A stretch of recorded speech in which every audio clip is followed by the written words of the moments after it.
عمران خان اور بشرا be be کے خلاف 190 ملین پاؤنڈ کیس کا فیصلہ تیسری بار مؤخر۔ احتساب عدالت کے جج ناصر جاوید رانا نے عمران خان اور بشرا بی بی کے خلاف 190 ملین پاؤنڈ کیس کا فیصلہ اڈیالہ جیل میں سنانا تھا۔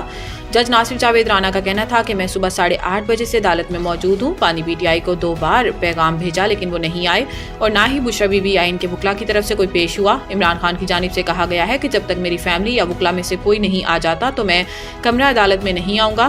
جج ناصر جاوید رانا کا کہنا تھا کہ میں 2 گھنٹے سے کمرہ عدالت میں انتظار کر رہا ہوں لیکن کوئی نہیں آیا۔ فیصلہ سنانے کے لیے ملزمان کو ایک اور موقع دے رہا ہوں۔ اب کیس کا فیصلہ 17 جنوری کو سنایا جائے گا۔ ڈیل کا تاثر غلط ہے۔ القادر کیس کا حکومت کے ساتھ مذاکرات سے کوئی تعلق نہیں، سلمان اکرم راجہ۔ عمران خان اور بشرا بی بی کے خلاف القادر ٹرسٹ فیصلہ مؤخر ہونے کے بعد اڈیالہ جیل کے باہر میڈیا سے گفتگو کرتے ہوئے سلمان اکرم راجہ کا کہنا تھا کہ حکومت کے ساتھ ہمارے مذاکرات جاری ہیں، القادر ٹرسٹ کیس کا مذاکرات سے کوئی تعلق نہیں۔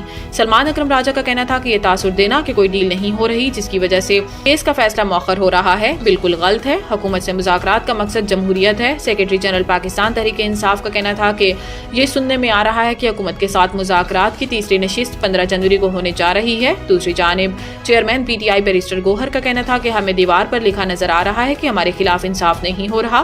اگر ہمارے ساتھ انصاف ہوتا تو عمران خان اور بشرا بی بی کے خلاف القادر ٹرسٹ کا فیصلہ بہت پہلے آ چکا ہوتا۔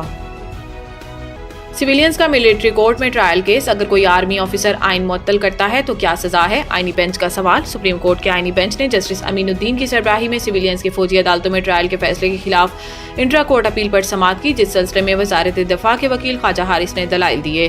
سماعت کے آغاز میں وزارت دفاع کے وکیل نے دلائل دیے کہ سپریم کورٹ نے آرمی ایکٹ کے سیکشن 59(4) کو بھی کالعدم قرار دے دیا۔ اس پر جسٹس مندوخیل نے کہا کہ آرمی ایکٹ میں کئی جرائم کا ذکر بھی موجود ہے۔ ایکٹ کے مطابق تمام جرائم کا اطلاق فوجی افسران پر ہوگا۔ خواجہ حارث نے کہا کہ سویلینز کا ٹرائل آرمی ایکٹ کے سیکشن 31(d) کے تحت آتا ہے۔ فوجی عدالتوں کو آئین نے بھی تسلیم کیا ہے۔ جسٹس مندوخیل نے ریمارکس دیے کہ سیکشن 31(d) تو فوجیوں کو فرائض کی انجام دہی سے روکنے پر اکسانے سے متعلق ہے۔ فوجی عدالتوں میں کیس کس کا جائے گا یہ دیکھنا ہے۔ بعد ازاں سپریم کورٹ نے سویلینز کے ملٹری کورٹ میں ٹرائلز کے خلاف اپیل پر سماعت کل تک ملتوی کر دی۔ بجلی کمپنیوں کی نااہلی گردشی قرضوں میں سالانہ 600 ارب روپے سے زائد کا اضافہ۔ تفصیلات کے مطابق بجلی کی تقسیم کار کمپنیوں کے بارے میں تازہ اعداد و شمار سے پتہ چلتا ہے کہ نااہلیوں سے بھری ڈسکوز گردشی قرضوں میں سالانہ 600 ارب روپے سے زائد کا اضافہ کر رہی ہیں، جو کہ اب بڑھ کر 2.467 ٹریلین روپے ہو گیا ہے۔ اس سے ظاہر ہوتا ہے کہ حکومت کے اعلیٰ حکام بجلی کی وصولی اور چوری کے نقصانات کو روکنے میں بری طرح ناکام ہیں اور 92.44% سے زائد وصولی کے دعووں کے باوجود ڈسکوز گردشی قرضے میں ماہانہ 50 ارب روپے کا اضافہ کر رہی ہے۔ ڈسکوز کے معاملات دیکھنے والے عہدیداران کا بتانا ہے کہ صارفین سے بجلی کے بل کی وصولی میں مجموعی طور پر ریکوری میں بہتری ظاہر کرنے کے لیے ہر سال اوور بلنگ کے ذریعے 10 سے 15% ریکوری ڈسکوز کے ذریعے کی جاتی ہے۔ The Country School, a project of Bloomfield Hall.